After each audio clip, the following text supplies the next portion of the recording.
गुटखा से, गुटखा मेरी जिंदगी है, मेरा जिगर का टुकड़ा है गुटखा। अगर किसी दिन मुझे गुटखा खाने को नहीं मिलता तो मेरी जान निकल जाती है। गुटखा मेरा जिगरी यार है। अच्छा, इतना प्यार करती है गुटखा से? हाँ, हम मर्दों की पहली पसंद गुटखा है। गुटखा खाने से हमें ताकत मिलती है, प्रोटीन मिलता है, काम करने में मन लगता है। गुटखा के बिना हमारी जिंदगी अधूरी है, अधूरी है, अधूरी। तुम्हें आज एक चीज चुननी होगी, मुझे या गुटखा को। बताओ किसको चुनोगे? ये भी कोई बोलने वाली बात है? गुटखा को चुनूंगा। और मुझे?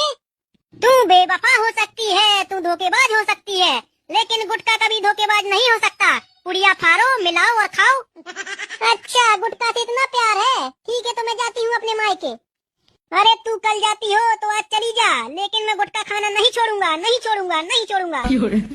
अगर कोई मेरे गुटके के बीच आया तो लाशें बिक जाएंगी, लाशें। गुटखा